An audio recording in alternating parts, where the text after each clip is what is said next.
오늘은 성령 강림주일입니다. 마가 다락방에 모여서 열심히 기도하던 120문도들에게 약속하신 대로 성령님께서 강림하셨는데, 성령으로 충만한 120문도들은 이 다락방에서 뛰쳐나가서 맥주절을 지키기 위해 각국에서 온 동포들에게 각 나라 방언으로 주님의 죽으심과 또 부활과 또 승천에 대해서 담대히 선포했습니다. 그들이 온갖 나라 말로 말하는 것을 보고 유대인들은 저들이 술에 취해 그렇다고 조롱하기도 했습니다. 그때 베드로가 나서서 그동안 되어진 일에 대해 1장 설교를 했는데, 오늘 본문은 바로 그 베드로의 설교를 들은 이후 무리들에게 있었던 일들을 기록하고 있습니다. 오늘 본문 37절에 보니까 그들이 이 말을 듣고 마음에 찔려 베드로와 다른 사도들에게 물어 이르되 형제들아 우리가 어찌할꼬 하거늘 그랬습니다. 베드로의 설교를 듣던 무리들이 베드로의 설교를 듣고 마음에 찔렸고, 그래서 형제들아 우리가 어찌할꼬 그렇게 되물었던 것입니다. 베드로가 한 설교가 얼마나 명설교였으면 그 무리들의 반응이 그랬을까. 근데 감사하게도 베드로의 그 당시 그 설교가 사도행전 2장에 쭉 다 기록되어 있습니다. 그래서 오늘 성령 강림 주일을 맞아서 이 모든 사건의 시작이 2장 1절부터인데, 그래서 2장 1절부터 그 성령 강림 사건 당일에 되어졌던 일들에 대해서 한번 살펴보고 또 하나님 주신 은혜를 나누고자 하는 것입니다. 2장 1절에 오순절날이 이미 이름에 그들이 다 같이 한 곳에 모였더니 그랬습니다. 하나님께서 이 큰 은혜를 베풀어 주실 때 보니까 제자들이 한 곳에 모였을 때 그런 은혜가 임했습니다. 근데 이들이 왜 한 곳에 모였느냐? 우리가 아는 것처럼 예수님께서 승천하시기 전에 제자들을 불러서 당부했습니다. 너희들이 마음을 같이하여 오로지 기도에 힘쓰라. 이 14절에 보니까 마음을 같이하여 오로지 기도에 힘썼다 그랬는데, 예수님께서 부활 승천하기 전에 제자들에게 하신 당부의 말씀이 있었습니다. 1장 4절에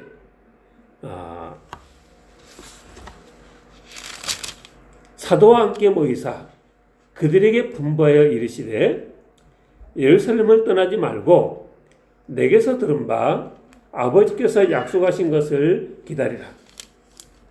요한은 물로 세례를 베풀었으나 너희는 몇 날이 못되어 성령으로 세례를 받으리라 하셨느니라.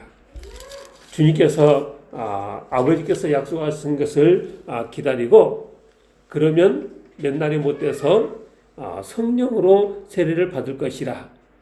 그 예수님의 명령을 기억하고 이제 승천하신 주님을 이 뒤로 하고 그 제자들이 마가의 다락방에 모여 다 같이 마음을 같이하여 오로지 기도에 힘썼고, 그렇게 모여서 그 아버지 약속하신 걸 기다리며 기도할 때 하나님께서 약속하신 성령을 부어주셨다는 것입니다.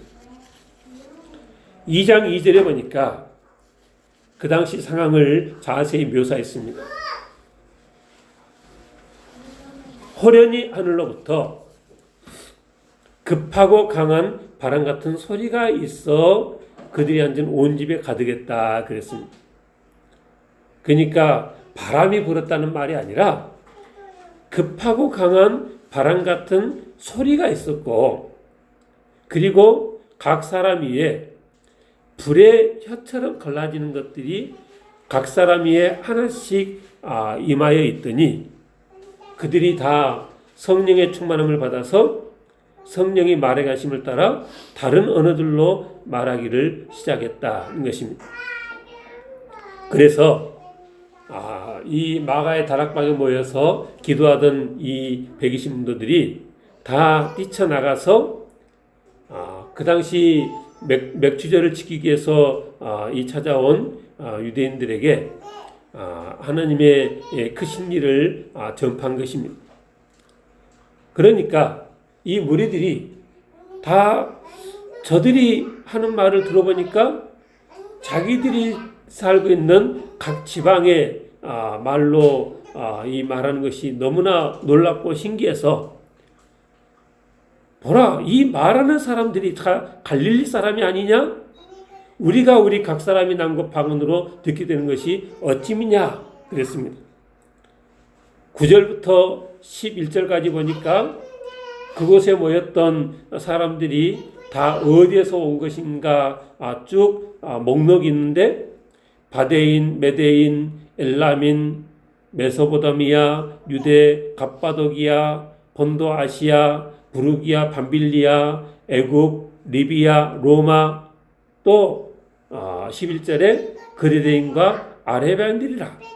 그런데 우리가 다 우리 각 언어로 하나님의 큰 일을 말함을 듣는다 하면서 놀라고 당황하고 이 어찌된 일이냐, 그렇게 이 그들이 서로 말을 했다는 것입니다. 그때 어떤 이들은 또 조롱하면서 그들이 새술에 취해서 그런다, 그렇게도 이 말을 했다는 것입니다. 그 상황에 베드로와 열한 사도가 그들 앞에 서서 내가 이 모든 되어진 일에 대해서 너희로 알게 할 것이니 내 말에 기울기리라 하면서 이제 베드로가 1장 설교를 시작한 게 2장 14절 말씀입니다. 2장 15절에 때가 제 삼시니 너희 생각과 같이 이 사람들이 취한 것이 아니라, 때가 제 삼시라는 말은 지금 우리 시간으로 하면은 오전 9시라는 것입니다. 아침 이런 시간인데 무슨 이 취할 그런 시간이겠습니까? 너희 생각같이 그렇게 취한 것이 아니다. 이들이 이렇게 각 나라 말로 지금 말을 하는 것은 이미 성경에 예언되었던 일이 이루어진 것이다 하면서 베드로가 2장 16절부터 요엘서 2장에 이 되어진 말씀을 인용을 했습니다. 2장 16절부터 21절까지 보니까 이는 곧 선자 요엘을 통하여 말씀하신 것이니 일렀으되 하나님이 말씀하시기를 말세 내가 내 영을 모든 육체에 부어주리니 너희 자녀들은 예언할 것이요 너희 젊은이들은 환상을 보고 너희의 늙은이들은 꿈을 꾸리라. 그때 내가 내 영을 내 남종과 여종들에게 부어주리니 그들이 예언할 것이요 또 내가 위로 하늘에서는 기사를 아래로 땅에서는 징조를 베풀리니 곧 피와 불과 연기로다. 주의 크고 영화로운 날이 이르기 전에 해가 변하여 어두워지고 달이 변하여 피가 되리라. 누구든지 주의 이름을 부르는 자는 구원을 받으리라 하였느니라. 베드로가 이 요엘서의 이 말씀을 이렇게 인용을 했는데 이 요엘서의 말씀에 보니까 그때 내가 내 영을 내 남종과 여종들에게 부어주리니 그들이 예언할 것이라, 이렇게 이 쓰여져 있다는 것입니다. 그래서 지금까지 되어진 일을 내가 너희로 알게 하겠는데 너희들이 다 듣고 본 것처럼 예수님이 공생의 사역 동안 나사렛 예수님께서 큰 권능과 기사와 표적을 많이 베풀었고 또 하나님께서 너희 앞에서 그를 증언하시고 그러셨는데 2장 23절에 그가 하나님께서 정하신 뜻과 미리 아신 대로 내어준 바 되었거늘 너희가 법 없는 자들의 손을 빌려 못 박아 죽였다. 너희가 그렇게 그를 미워하고 결국은 십자가에 못 박아 죽였지만 24절 하나님께서 그를 사망의 고통에서 풀어 살리셨으니 이는 그가 사망에 매여 있을 수 없었습니다. 너희들은 그를 죽이고자 했지만 하나님께서 그를 다시 살려내셨다. 이 일에 대해서 시편 16편에 다윗은 미리 그렇게 썼는데 하면서 이제 베드로가 또 시편 16편 말씀을 인용을 했습니다. 시편 16편 8절 이하에 보니까 내가 항상 내 앞에 계신 주를 배웠으며 나로 요동하지 않게 하기 위하여 그가 내 우편에 계시도다. 그러므로 내 마음이 기뻐하였고 내 혀도 즐거워하였으며 육체도 희망에 거하리니 이는 내 영혼을 음부에 버리지 아니하시며 주의 거룩한 자로 썩음을 당하지 않게 하실 것이미로다. 주께서 생명의 길을 내게 보이셨으니 주 앞에서 내게 기쁨이 충만하게 하시리로다. 그렇게 인용을 했습니다. 근데 그 시편 16편에 직접 가보면 우리 성경에 16편 10절이 어떻게 되어 있냐면 이는 주께서 내 영혼을 수월에 버리지 아니하시며 주의 거룩한 자를 멸망시키지 않으실 것입니다. 이렇게 기록되어 있는데 베드로가 시편 16편을 인용하면서 그 10절을 어떻게 인용을 했냐면 내 영혼을 음부에 보내지 아니하시며 주의 거룩한 자로 썩음을 당하지 않게 하실 것이미로다. 이렇게 인용을 했고 지금 그 말씀이 예수님께 응한 것이다. 그러니까 16편 8절부터 11절을 인용하면서 베드로가 뭐라고 시작을 했어요? 오늘 2장 25절에 다윗이 그를 가리켜 이르되 그가 누구냐? 십자가에 죽으셨지만 다시 부활하신 그리고 승천하신 예수 그리스도를 말하는 거죠. 다윗이 시편 16편에 내가 항상 내 앞에 계신 주를 배웠으며 나로 요동하지 않게 하기 위하여 그가 내 우편에 계시도다 했을 때 여기 나는 누구냐? 바로 성자 하나님을 가리키는데 이 성자 하나님에 대한 말씀이 내 영혼을 음부에 버리지 아니하시며 주의 거룩한 자로 썩음을 당하지 않게 하실 것이미로다. 이렇게 말씀이 됐었다는 거죠. 그래서 다른 번역 성경에 보니까 새 번역에서는 주님의 거룩한 자를 죽음의 세계에 버리지 않으실 것이기 때문입니다. 그렇게 번역했고 공동 번역에서는 당신만 사모하는 이 몸을 어찌 썩게 버려두시리까. 그래서 베드로가 시편 16편을 그렇게 인용한 것이 전혀 문맥이 없는 인용이 아니다. 거룩한 자로 썩음을 당하지 않게 하실 것이라는 그 예언의 말씀 그대로 하나님께서 예수님을 무덤에 그렇게 놔두지 않으시고 정한 계획대로 다시 살려내셨다. 그리고 그 인용한 그 말씀에 대해서 베드로가 해설을 하는데 그게 이제 29절부터죠. 형제들아 내가 조상 다윗에 대하여 담대히 말할 수 있느니 다윗이 죽어 장사되어 그 묘가 오늘까지 우리 중에 있도다.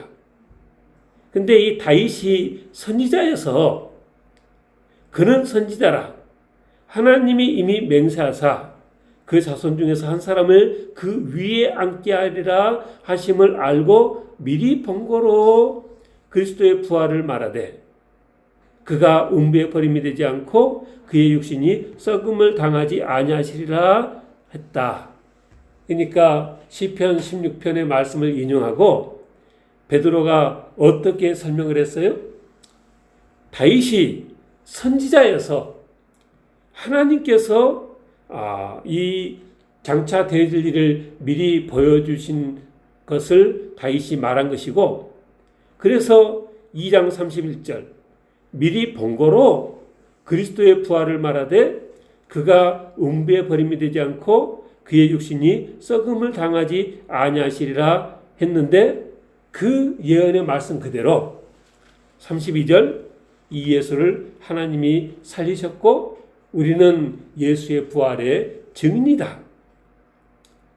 하나님이 오른손으로 예수를 높이시매 그가 약속하신 성령을 아버지께 받아서 너희가 보고 듣는 이것을 부어주셨느니라. 주님께서 부활 승천하시고 계획된 대로 주님께서 아버지로부터 성령을 받아서 우리에게 부어주셔서 그 성령 하나님의 역사하심으로 우리가 이렇게 각국 방언으로 너희에게 하나님의 큰 일을 지금 말하고 있는 것이다. 34절 다윗은 하늘에 올라가지 못하였으나 친히 말하여 이르되 주께서 내 주에게 말씀하시기를 네가 네 원수로 내 발등상이 되게 하기까지 너는 내 우편에 앉아있으라 하셨도다 하였으니, 그런즉 이스라엘 온 집은 확실히 알지니 너희가 십자가에 못 박은 이 예수를 하나님이 주와 그리스도가 되게 하셨다. 베드로의 설교가 그렇게 끝납니다. 베드로하면 평생 바다에서 고기잡이나 하던 사람입니다. 배움이 많이 짧은 사람이었습니다. 다다음장 4장에서 베드로가 공회 앞에 섰을 때도 관리들 장로들에게 일장 연설을 했는데, 그때 베드로의 그 말을 듣던 사람들의 반응이 사도행전 4장 13절에 나오는데, 그들이 베드로와 요한이 담대하게 말함을 보고 그들을 본래 학문 없는 범인으로 알았다가 이상히 여기며 또 전에 예수와 함께 있던 줄도 알고 학문 없는 범인으로 알았단 말이 무슨 말이에요? 배움이 짧은 그냥 평범한 사람으로 알았는데 그가 이렇게 공회 앞에서 담대히 이 말하는 걸 보고 깜짝 놀랐다는 거죠. 오순절 성령 강림 사건으로 성령에 감동된 성령으로 충만한 베드로는 더 이상 옛날 고기잡이나 하던 그런 사람이 아니었습니다. 성령 충만한 베드로는 무리들 앞에서 지금 이곳에서 되어지고 있는 일이 어떤 일인가 소상하게 그리고 담대히 이 설명을 했습니다. 많은 이적과 기사를 행하던 나사렛 예수를 너희가 시기에서 십자가에 못 박아 죽였지만 그 십자가의 죽음조차도 하나님의 뜻 가운데 되어진 일이고, 하나님께서 계획하신 대로 이 예수를 살려내셔서 부활 승천하셨고 우리는 다 이 일의 증인이다. 하나님께서 오른손으로 예수를 높이심에 예수님이 약속하신 그 성령을 우리에게 부어주셔서 너희가 지금 보고 듣는 것처럼 각국 방언으로 하나님의 큰 일을 듣게 된 것이다. 너희는 예수를 십자가에 못 박아 죽였지만 이 예수를 하나님이 주와 그리스도가 되게 하신 것이다. 그렇게 베드로가 이 말씀으로 도전한 것입니다.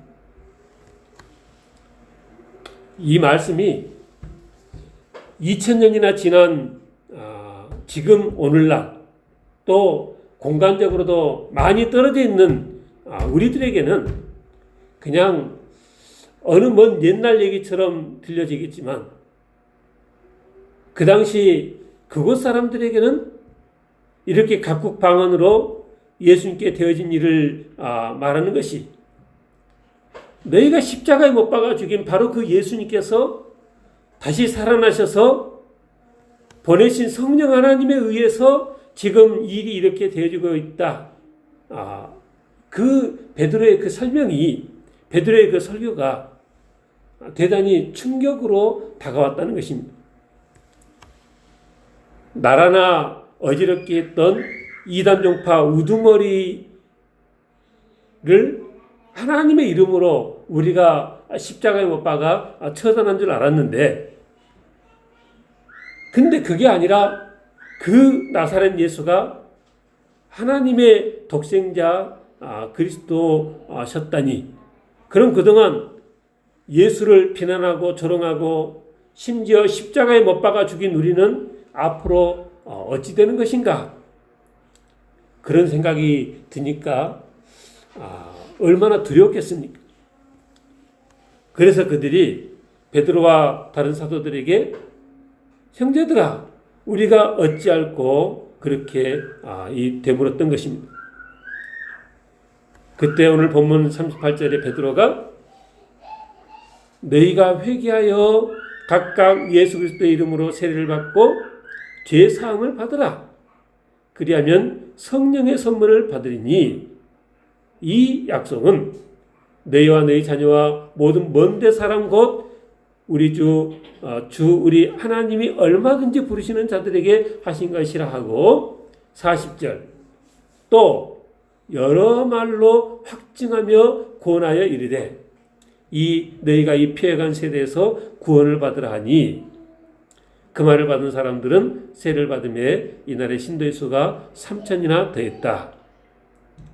베드로가 36절까지 그 설교만이 아니라 40절에 보니까 또 여러 말로 확증하며 권했다 그랬습니다. 그래서 성령에 충만해서 하나님께서 은혜를 주시니까, 주님께서 십자가에 달리실 때는 두려워서 나는 저를 모른다 그렇게 3번씩이나 맹세하면서 부인했던 그 베드로가 여러 말로 확증하며 권해서 그들로 하여금 다들 예수를 믿게끔 그렇게 했다는 것입니다. 오늘날도 한 번 설교에 3,000명이나 회개하고 돌아오면은 또 그 말씀에 순종하고 그러면 얼마나 좋겠습니까? 이런 본문을 읽으면 드는 생각이, 왜 요즘 사람들은 그리스도의 복음에 반응들이 없는가? 아니, 반응이 없는 거, 무관심은 그래도 나은 편이고, 너무나 많은 사람들이 그리스도의 복음에 얼마나 거부 반응을 보이는데, 초대교회 첫 모습에 비하면 오늘날 교회의 모습과 세상 사람들의 모습은 달라도 너무나 다르다는 것입니다. 근데 생각해 보면 당시 벌어진 일들이 대단히 드라마틱했습니다. 예수님이 십자가에 죽으시고 이제 아리마대 요셉이 그 시신을 무덤에 모셨고, 그리고 이제 시간이 흘러가는데 나중에 들리는 소문이 십자가에 죽었던 그 예수가 다시 살아났다, 이런 소문이 들려오는 거죠. 여기서도 나타났다 하고 저기서도 나타났다 하고, 시간이 지나니까 또 그 예수가 사람들이 보는 가운데 하늘로 올라갔다는 말도 들리고, 나중에는 오늘 본문처럼 예수의 제자들이 각국 여러 나라 말로 쏠라쏠라 하면서 하나님께서 행하신 큰일에 대해서 증언하고, 일이 이렇게 돼가니까 사람들이 앞으로 내게 어떤 일이 닥칠 것인가, 이게 마음이 불안해졌고, 거기에 베드로의 설교가 더해지니까 한꺼번에 3,000명이나 예수님께 돌아오는 회개의 역사가 있었다는 것입니다. 그래서 곰곰이 생각해 보면 그들이 그렇게 한 번에 3,000명이나 베드로의 설교에 회개하고 주님께 돌아온 것은 다 자기들 살자고 그랬다는 것이죠.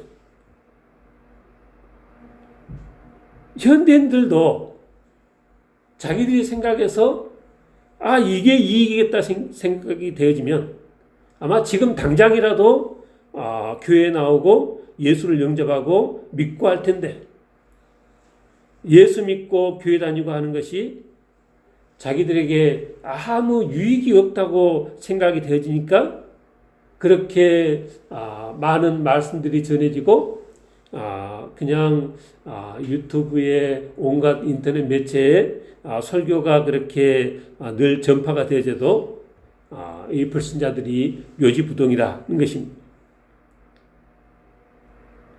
그래서 우리가 오늘 이웃초청절로 지키고 매년 우리가 봄가을로 그러는데, 이 21세기에 믿지 않는 사람들에게 우리가 복음을 어떻게 전해야 하는 것인가?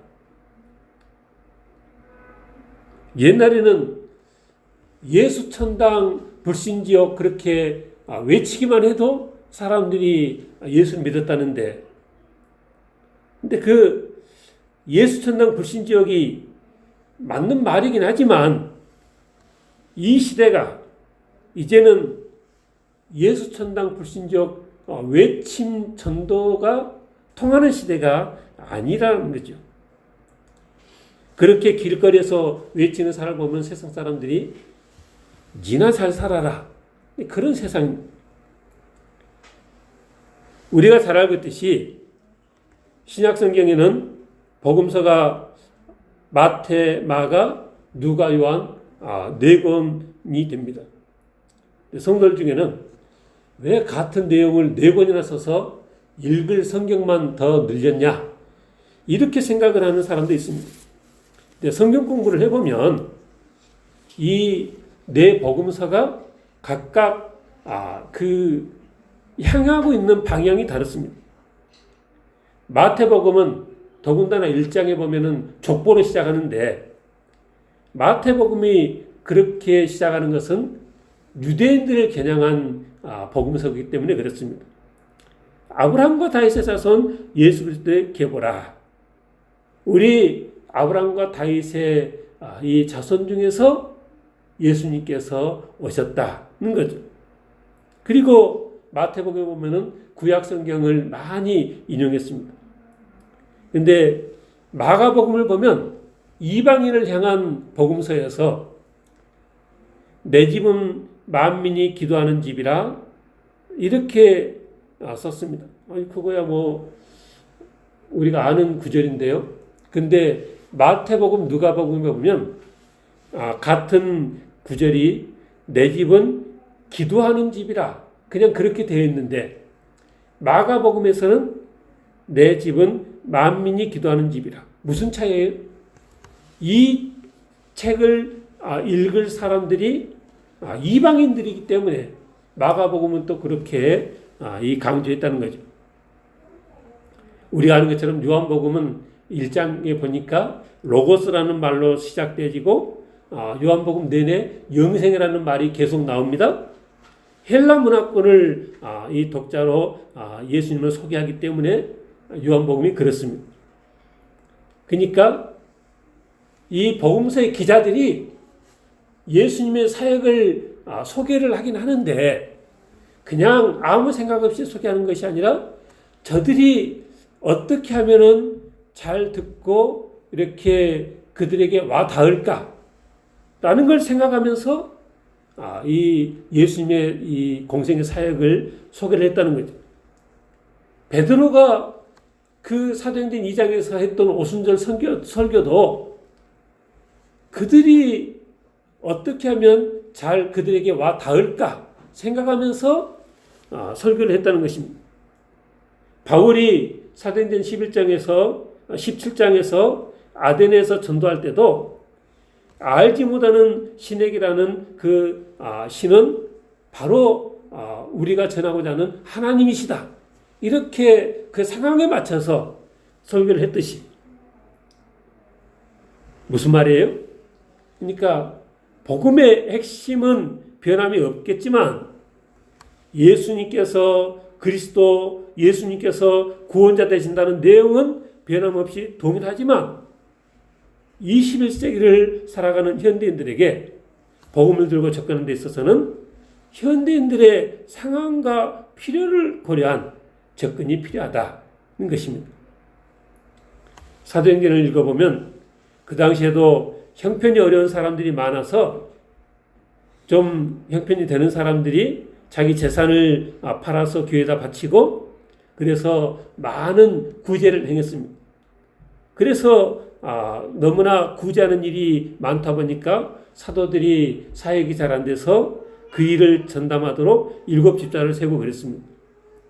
우리나라도 옛날에는 물론이고 1950년, 60년 대까지만 해도